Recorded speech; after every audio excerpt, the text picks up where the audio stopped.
Hello students, we've come to the last topic of our chapter.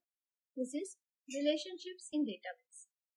Relationships in a database will tell us how one or more tables are related to each other. Relationships link data from individual tables to increase the usefulness of data. Relationships are used so that the tables can be related to each other and thus we can make proper use of data in the database. A relationship in context of databases is a situation that exists between two relational tables when one table has a foreign key that is used as reference to the primary key of another table.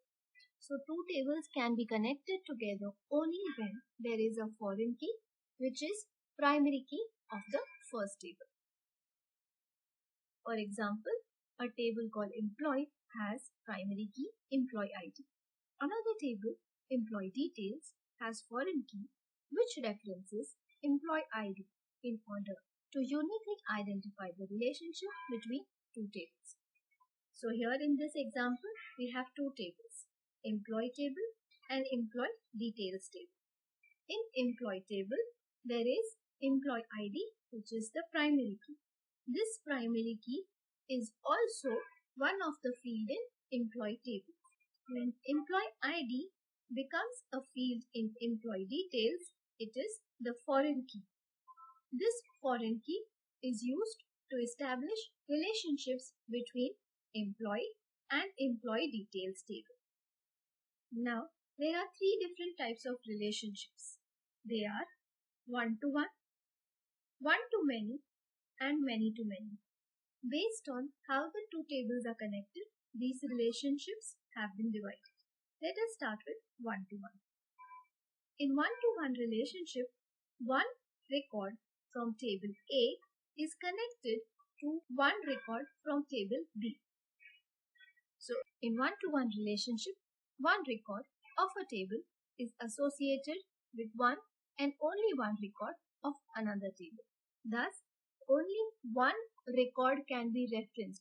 For example, one person can have only one passport number.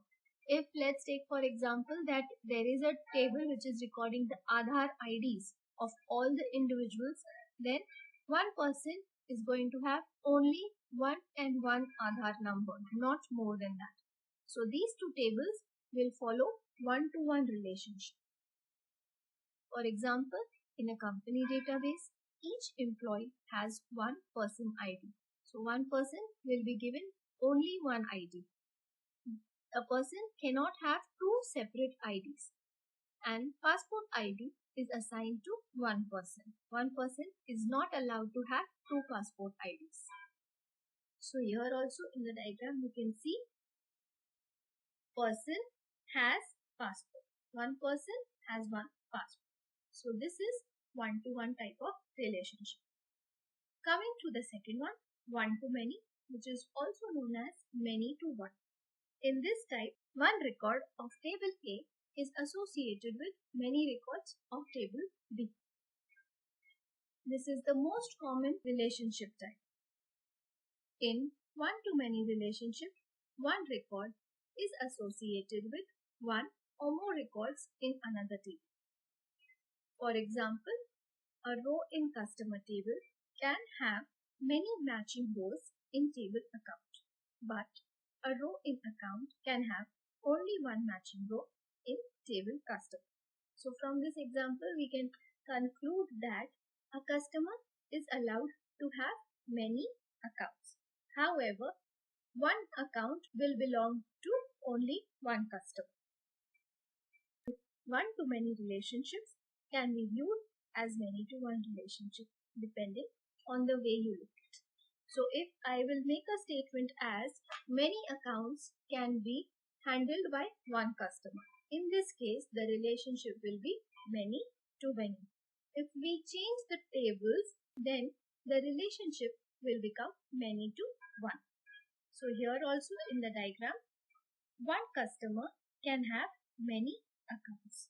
Coming to the last and final type of relationship, which is many-to-many. In many-to-many relationships, Many records of table A are associated with many records of table B.